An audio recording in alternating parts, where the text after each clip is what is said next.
and welcome to all the men and women of the West. I'm Joe, here with me is my co-host Dan.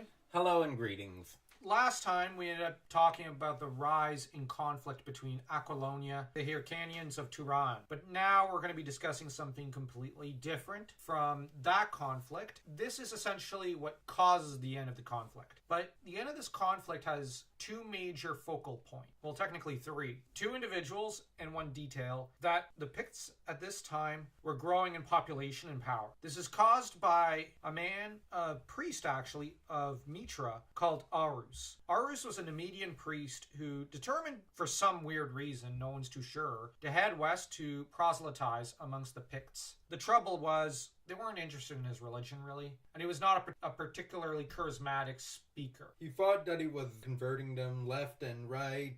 In reality, it's more like they were converting him, though he didn't realize it immediately. He was determined to modify the Picts' culture and arrived amongst them without any weapons, which is probably why he didn't get sorted through, just because they were too confused to see this idiot stumbling amongst them, babbling about his god and whatnot, and willingly divulging everything he knew to them. Just so happened the first chieftain he really met with was a guy called Gorm. Gorm was born in a mud hut, or a wattle hut, I should say, in the Picts' land. Ever since his birth, Gorm was obsessed with conquest and war. So he's got the instincts of, as it states in this essay, Genghis Khan, Attila the Hun, and Arus takes one look at him and goes, this guy's perfect. I could convert this guy. And Gorm looks at the drooling buffoon in front of him and goes, this guy's perfect. He could perfect idiot. Yeah. Now, what's more is that the Picts had a tendency of traveling to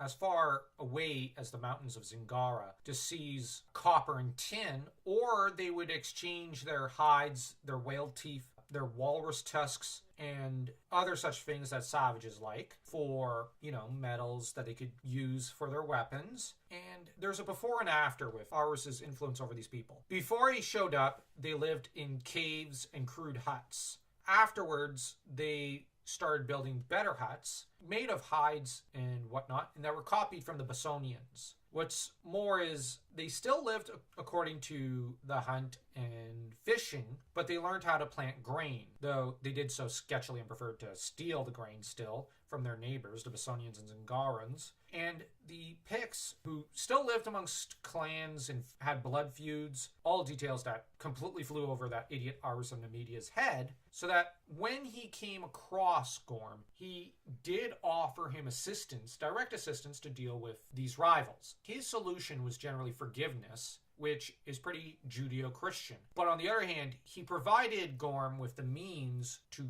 destroy those who would oppose his rule and enforce his reign upon those who didn't. He should have realized what was going on when Gorm started to rally the different tribes together, put some to the sword, and bring them all together, using the very iron and steel that Arus taught the Picts to use. Because he found their iron deposits in the mountains that the Picts lived near, taught them to mine it, smelt it, and forge it. He convinced himself for a time that it's just for agricultural purposes, but then they ended up ending that illusion and showing that, yes, they were making armors and weapons to fight with. And then he got the bright idea, well, what if I introduce them to the Aquilonian king and army? I'm sure that'll be the solution to this problem. And Gorm, the guy who basically put the idea in his head, goes, oh, well, of course, yes. So the Picts start to travel to and from Bosonia and Aquilonia, learning how to smelt, how to forge even better, higher quality stuff, and making their way into the armies as mercenaries of the Aquilonians and Bosonians against the Hyrcanians. But with that said, they would also, in time, come to betray the empire, because a good chunk of the army became more and more Pictish. And with that said, they also learned through Arus, who was prone to giving out long spiels about his people, all the military strategies, tactics, legion formations, knight formations, how the knights are trained, how they rear their horses, the battle lines and formations of the various spearmen and archers, how they built their bows and arrows. He taught them everything. He interspersed it with religious spiels about forgiving one's enemy and the might of Mitra. Then he'd go into detail about the cities and their defenses and the riches contained within, and say this is thanks through the grace of Mitra, his god. not realizing at all, at any point, that the Picts had steered the conversation in certain directions, let him just blab his mouth off, and then just proceeded to prod him or get him to repeat himself on certain details. It's hinted in the essay he started talking less and less about Mitra and more about the practical affairs that the Picts were interested in. And what's more is, I get the feeling that Arus kind of did have a greedy side, and that when he saw the iron mines, he drooled and thought, yeah, I'm going to be a rich pope, basically. But the problem is, he didn't clue in that he's just a tool. And the Picts then attack. Now, it says that he tried to stop it when he found out, but essentially he gets into a pub brawl with a drunken Pict, I should specify, who clubs him on the head, killing him in one hit, and Gorm, being annoyed, kills that guy and sticks his skull, his bleached skull, onto Arus's cairn. Gorm and his people had a tendency of using skulls as decorative art and human teeth bones in their necklaces. They also dressed in tiger hides. But by the time of this war, Gorm is way past middle age and is no longer dressing like that, but in silvered mailed armor and a hauberk. And he's wielding a steel sword. All thanks to Arus. So most of this video is focused around Arus, obviously. He might as well have handed the Empire of Aquilonia on a silver platter. Well, he was stupid enough. What did you think of his character? Of how he convinced himself? As much as Howard says he was a practical man, was the opposite. If he was practical, he would have initially listened to their story. Let them speak first instead of pretty much answering all their questions. I also think what would have been practical would have been realizing where they're steering the conversation and what they're having him repeat ad infinitum.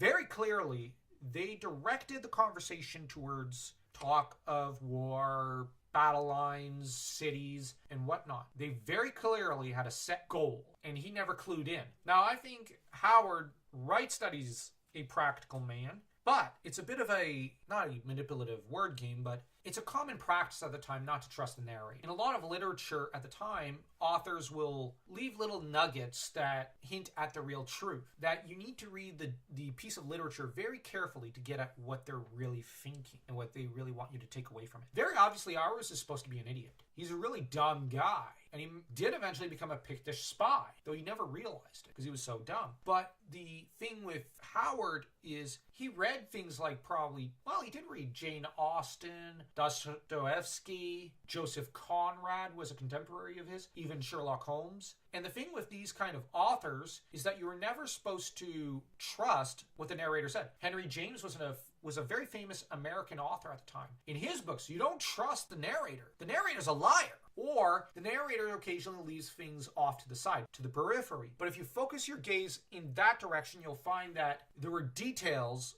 you may not have noticed on the first read-through, or that the author just sprinkled throughout the story. Tolkien is fond of doing this, and we keep pointing that out in a lot of stories. There's a lot of nods to older literature, such as the Iliad, the Odyssey, the Aeneid, even the Bible, and plenty of other stories, such as Beowulf, or even Old Norse sagas, and even Greek myths. As much as every author makes a story their own, there is the universal unconscious and the whole spiel with the hero's journey. With that said, there are also common techniques that authors use as a kind of sleight of hand to slip things past you or to try to get you to actually read critically. And that's the thing with Howard. He was very fond of critical thinking. He was a very critical thinker. Just by reading this essay, you get a sense that he is a very cunning fox. And I compare him to a fox rather than any other animal because he's sly in his writing. And he slips things below the surface. And once you focus on them, you realize how cunning he was. He makes a lot of social commentary through the character of Arus, through even Gorm. And it really brings to mind the question of who is civilized and what does it mean to be civilized? Now, we might think in our modern day society it means to hold a civil conversation between two equal individuals or between two groups of people. On the other hand, Gorm has no conception of this stuff. He just clubs people or kills people when the mood strikes him. He is a barbarian. But in a way, is he more of a civilized, far-sighted thinker than some of us civilized folk. Which, that might be why, at the end, why he killed the drunk pick that killed him. It's like, he was my useful idiot. And the only reason the guy killed him was because Arus came after him in the pub, claiming he wanted to stop the Pictish invasion. And it's just so laughable. Arus tried, or either that or he started talking about, well, I'm going to stop this. I could put a stop to it. How? Sorry, but by this point, the wheels are in motion. You're already about to lay waste to the entirety of Aquilonia. So, yeah, not Arus's best idea. Did he have any good ideas? Never in his life. So you've got Gorm, who's a complete antithesis as well to Conan, because Conan respects society and civilization. He kind of wants to be part of it, even though he wants to be at the head of it, which that's understandable. Well, I'm just saying because Conan is very ambitious, as is Gorm. Gorm just wants to destroy everything and doesn't really care about his empire to an extent. He's still a brute. Arus was a bad judge of character. Well, Arus was bad at everything he did. If he had been wise, he maybe should have gone north to the Cimmerians or to the Aesir, because the Aesir were welcome to conversions, so to speak, at this time. The problem is he went to the Picts. The most violent, bloodthirsty lunatics. Yeah, in the entirety of the Hyborian Age. You've gotten Dan's thoughts on Arus. You've gotten mine. Arus was probably born a nobleman and probably led a very sheltered life. He was very foolish. So if you enjoyed this video, don't forget to smash that like and that subscribe button, like your Conan smashing his enemies to itty-bitty pieces.